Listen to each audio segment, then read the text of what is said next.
வணக்கம். சிவன் மாந்திரீகம். இந்த மாந்திரீகத்தில் தவறான உறவுகளை பிரித்து வசியம் செய்வது இப்படித்தான். தவறான உறவுன்னு சொன்னால், ஒரு குடும்பத்துக்கு ஆகாத நண்பர்களாக இருக்கட்டும், இல்லை படிக்கிற வயசில் ஒரு தேவையில்லாத நண்பர்கள் கூட சேர்ந்து இருந்தாலும் சரி, ஒரு பெண்ணுக்கு மனைவிக்கு கட்டுப்படாத கணவனாக இருந்து ஒரு தவறான உறவில் இருந்தாலும் சரி, கணவனுடைய பேச்சை கேட்காம தவறான உறவில் இருந்தாலும் சரி,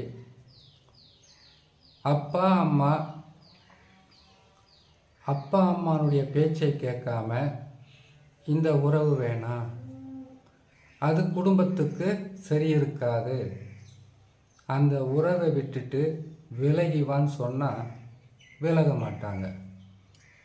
ஒருவேளை மாந்திரீகம் செய்து வசியம் செய்திருக்கலாம், இல்லை வசிய மருந்தில் 3 வகை இருக்கும். ஒன்று கைவிஷம் சொல்லுவாங்க. வசிய மருந்தில் கொடிய பாதிப்புகளை தரக்கூடியது கைவிஷம். கைவிஷம் என்னன்னு கேட்டிங்கன்னாக்கா, பல வகையான பூச்சிக்களும் விலங்குகளோட பிச்சுக்களும் எடுத்து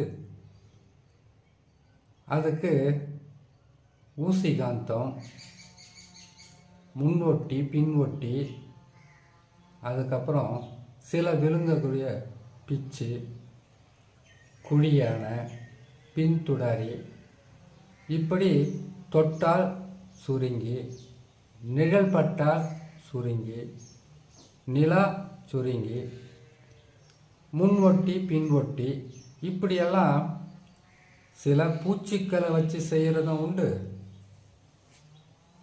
சில விதைகளையும் காய்களையும் வச்சு செய்வாங்க. அது ஒவ்வொரு பதிவில் பார்க்கலாம். அந்த வசிய முடிவுக்கு சில பொருட்கள் இருக்குது, அதையும் இன்னொரு பதிவில் பார்க்கலாம். இப்போது தவறான உறவுகள்ன்றது பார்த்தீங்கன்னாக்கா, ஒருத்தர் வசியம் செஞ்சிடுவாங்க மாந்திரிகத்தில். அந்த வசியன்றது கேட்டிங்கன்னாக்கா, 2 பேருடைய ஃபோட்டோவை வச்சு மாந்திரிகம் செய்தால் வசியமாகும். இல்லை சாப்பிட்ற உணவில் பார்த்தீங்கன்னாக்கா, கைவிஷம், வசிய மருந்து, வசிய குளிகன்னு சொல்லக்கூடிய இந்த பொருட்களை பயன்படுத்தி ஒருத்தரை வசியம் செய்துக்குவாங்க. அந்த வசியத்தால் கூட கணவனுக்கு கட்டுப்படாத மனைவியும் இருப்பாங்க, மனைவிக்கு கட்டுப்படாத கணவனாகவும் மாற்றுவாங்க. இதுக்கு முன்னாடி என் பிள்ளைங்க கிழிச்ச கோட்டை தாண்டாமல் சொல்கிற பேச்சை கேட்டுக்கிட்டு நல்ல நிலையில் இருந்தவங்க தான்.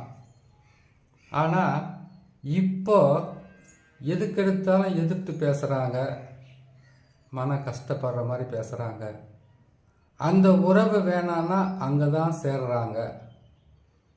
அந்த உறவை விட்டு பிரிக்கவும் முடியலை, அவங்கள பிரித்து எப்படி எடுக்கிறதுன்னு தெரியலன்னு கணவனுக்கு கட்டுப்படாத மனைவியாக இருந்தாலும் சரி, மனைவிக்கு கட்டுப்படாத கணவனாக இருந்தாலும் சரி, தாய் தகப்பனுக்கு பேச்சை கேட்காத பிள்ளைகளாக இருந்தாலும் சரி, குடும்பத்துக்கு கட்டுப்படாத எந்த மனிதர்களாக இருந்தாலும் சரி, அவங்கள தவறான உறவிலிருந்து பிரித்து வசியம் செய்கிறது இப்படித்தான். முதல்ல நாம் என்ன செய்யணும்னு கேட்டிங்கன்னாக்கா, கீழே போட்டு இருக்கிறது 6 கோண சக்கரம். இந்த 6 கோண சக்கரத்தை 2ஆக பிரிக்கணும். அதை பிரித்து போட முடியாது. அந்த பிரித்து போடணும்னா ஒவ்வொரு பதிவும் அதிகப்படியான நேரமாக இருக்கும். சிவனும் சக்தியும் சேர்ந்தது தான் ஆறுகோண சக்கரம். ஆறுகோண சக்கரத்தில் முக்கோண சக்கரத்தை போட்டு பிரிக்க முடியும். முக்கோணத்தை போகிறது கேட்டிங்கன்னாக்கா, பிரிக்கிறதுன்னா என்னங்க, நசி நசி பிரின்றதான் அவ்வளோதான் தெரியும் ஒரு சிலருக்கு, அது அவங்களுக்கு தெரிஞ்சது.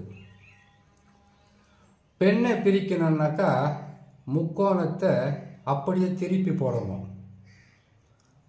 ஆணை பிரிக்கணும்னாக்கா முக்கோணத்தை மட்டும் போடணும்.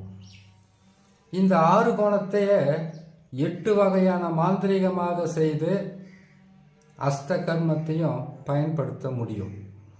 ஆனால் முதலில் இந்த ஆறு கோண சக்கரன்றது கேட்டிங்கன்னாக்கா, முதல்ல முக்கோணத்தை போட்டு முக்கோணத்துக்கு நடுவில் சி என்ற எழுத்தை போட்டு 3 பக்கமும் சூலத்தை தரித்து, அதற்கு பிறகு இதுக்கு மஞ்சள் குங்குமத்தால் அலங்காரம் செய்து பூஜை புனஸ்காரம் விதியாக செய்து பூக்களை அதுக்கு அர்ச்சனை பண்ணி, அதுக்கு பிறகு அவங்களுக்கு பிரிவினை மாந்திரிகத்தை பயன்படுத்தி முக்கோணத்தை போட்டு பிரிக்கணும். தவறான உறவுகளை பிரித்து அதுக்கு ஒரு உருவ பொம்மையை செய்து, அந்த உருவ பொம்மை ஒத்த பொம்மையாக இருக்கும், ரெட்டை பொம்மையாக இருக்காது, ஒத்த பொம்மையாக செய்து அதுக்கு பிரிவினையை போட்டு பிரிவினை உண்டான மந்திரங்களை எழுதி தகுடு தாயத்தை போட்டு அதுக்கு உண்டான வேதனை மையெல்லாம் அதுக்கு பயன்படுத்தி வித்வேசன மையம் பயன்படுத்தி அதை பிரிக்கலாம். பிரித்ததுக்கப்புறம் தான் இந்த ஆறு கோணத்தை போட்டு, ஆறு கோணத்துக்கு நடுவில் ஓம் என்ற எழுத்தை போட்டு அந்த 6 வீடுகளிலும் ஓம் நம சிவாயான் போட்டு, அதுக்கு பிறகு வசிய மசிய வசிய மசிய வசிய மசியன்னு சொல்லிட்டு ஓம் என்ற எழுத்தை முதலில் போட்டு வசி மசி வசி மசின்னு போடணும். இதை போட்டு முதல்ல பிரிக்கணும். இரண்டாவதாக இதை வசியம் செய்யணும். அவங்கள பிரிச்சுட்டு வசியம் செய்யறதுக்கு உண்டான வழி. இதை செய்யக்கூடிய நாளாக சனி ஞாயிறு, சனிக்கிழமை செவ்வாய்க்கிழமை வசியம் செய்ய முடியாது, ஞாயிற்றுக்கிழமை கூட செய்திடலாம் பௌர்ணமி நேரத்தில். அதே போல் சனி செவ்வாய் வருதுன்னு கேட்டிங்கன்னாக்கா, அந்த நாளில் சனிக்கிழமையோ இல்லை செவ்வாய்க்கிழமையோ அமாவாசை வருகிற நாளிலும் பௌர்ணமி வருகிற நாளிலும் வசியம் செய்திடலாம். பிரிவினை செய்து வசியம் செய்யலாம். இப்போ தவறான உறவுன்னு சொன்னாவே சொல்கிற பேச்சை கேட்கலன்னு தான் அர்த்தம். அப்படி அவங்களுக்கு இந்த மாந்திரிகத்தை பயன்படுத்தி இந்த ஆறுகோண சக்கரத்தை போட்டு, இதே ஆறுகோண சக்கரத்தை ஒரு செம்பு தகடு இல்லை கோல்டு தகடு, பித்தளை தகடு, முறி தகடு, தாமரை தகடு, இரும்பு தகடுன்னு வருது இல்லையா, அந்த தகடில் பார்த்தீங்கன்னாக்கா செம்பு தகடாக இருந்தாலும் சரி, பித்தளை தகடாக இருந்தாலும் சரி, அதில் இதே சக்கரத்தை போட்டு, இதே பீஜங்களை போட்டு, இதே எழுத்துக்களை எழுதி, இந்த ஆறு கோண சக்கரத்தில் நம்ம முட்டையை வச்சுருக்கோம் பார்த்தீங்களா, அந்த முட்டை இருக்கிற இடத்துல முக்கோணத்தை போட்டால் முட்டை வச்சிருக்கிற இடத்துல பார்த்தீங்கன்னாக்கா பிரிக்கிறவங்களுடைய பேரை எழுதணும். ஆறு கோணத்தை போட்டோம்னாக்கா யாரை வசியம் செய்யணுமோ அவங்களுடைய பேரை எழுதணும். இதை எழுதி இதுக்கு பூஜை விதி இருக்குது. என்ன பூஜை விதினா சுத்த பூஜை விதி தான். இதுக்கு அவல், பொரி, கடலை, பத்தி, சூடம், தாம்பூலம் இது எல்லாமே வாங்கிட்டு இதுக்கு மல்லிகைப்பூ இருக்கலாம். பிரிக்கிறதா இருந்தால் வாசனை இல்லாத மலர்களாக இருக்கணும். வாசனை இல்லாத மலர்கள் எதுவுமே கிடையாது தான். ஆனால் ஒரு பெண்கள் அந்த பூக்களை உபயோகப்படுத்தாத பூக்களாக இருக்கணும். அப்படின்னு கேட்டிங்கனாக்கா, எருக்கம்பூ பிரிக்கிறதுக்கு எருக்கம்பூ இருக்கலாம், அரளிப்பூவாக இருக்கலாம், மற்றபடி காகிதப்பூ இதெல்லாம் அவங்க பயன்படுத்த மாட்டாங்க. அந்த பூவை வச்சு பிரிக்கணும். வாசனை நிறைந்த பூக்களை வச்சு வசியம் செய்யணும். இதை வசியம் செய்யக்கூடிய நாட்களாக அமாவாசை, பௌர்ணமி, எந்த நாளாக இருந்தாலும் பரவாயில்ல. அப்புறமா வெள்ளிக்கிழமை, வியாழக்கிழமை, புதன்கிழமை, திங்கட்கிழமை, ஞாயிற்றுக்கிழமை கூட வசியம் செய்யலாம்.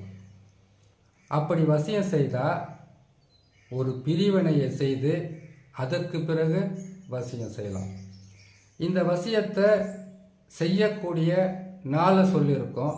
திசை வடக்கு இல்லை கிழக்கு. அதிகாலை இல்லை மாலை நேரத்தில் இந்த வசியத்தை செய்ய ஆரம்பித்து செய்து கொடுக்கலாம். ரெண்டாச்சு. பிரிவினை செய்யணுன்னாக்கா மேற்கு தெற்கு திசையை நோக்கி அமர்ந்து முக்கோண சக்கரத்தை போட்டு அவங்கள பிரிக்க ஆரம்பிக்கணும். அது தனிப்பதிவாக போகிறேன். சரிங்களா? தவறான உறவுகளை பிரித்து வசியம் பண்ணுறதுக்கு தான் இது. சரி, இதுக்கு தேவையான அவல் பொறி கடலை பத்தி சூடம் தாம்பூலம் வேறு ஏதாச்சும் இனிப்பு பலகாரம்லாம் வச்சு இதுக்கு நாம் இந்த சக்கரத்தை எந்த தகடில் எழுதுகிறோமோ பிரிக்கிறதா இருந்தால் ரெண்டாக வெட்டி போடணும். சேர்க்கிறதா இருந்தால் அதை யார்கிட்ட வசியம் பண்ணணுமோ அந்த வசியம் பண்ணக்கூடிய ஆள்கிட்ட அந்த தாயத்து எந்திரத்தை கொடுக்கணும். இந்த தகடை எழுதி அவங்களுடைய பேர் அம்மா பேர் ஃபோட்டோவெல்லாம் வச்சு பூஜை பண்ணி இதுக்கு ஒரு மந்திரம் இருக்கும். அந்த மந்திரத்தை சொல்லணும். வசியத்துக்கு வசி ஓம் வசி வசி மசி மசி வசி வசி மசி மசி மசி மசி வசி வசின்னு சொல்லிடணும்னு வச்சுக்கோங்க. இது இல்லாமல் சில மந்திரங்கள் இருக்கும். அதை பொறுமையாகவும் நிதானமாகவும் சொல்கிறேன், கேட்டு நீங்கள் பயன்படுத்திக்கலாம் உங்களால் முடிஞ்சால். ஓம் க்ளீம் சவோம் ஸ்ரீம் நமோ பகவதே ராஜ மோகினி க்ளீம் க்ளீம் சகல ஸ்தாவர ஜங்கமம்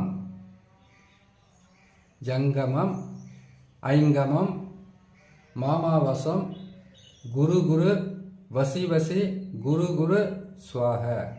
குரு குரு வசி வசி குரு குரு ஸ்வாகனாக்கா தன்னுடைய குருவையும் அவருக்கு துணையாக கூப்பிட்டு அதுக்கு பிறகு அவங்களுக்கு வசியம் செய்கிறதுக்காக சொல்கிறது.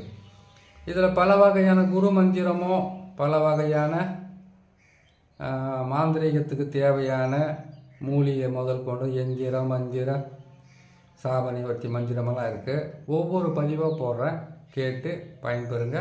இன்னொரு பதிவில் சந்திக்கிறேன். நன்றி, வணக்கம்.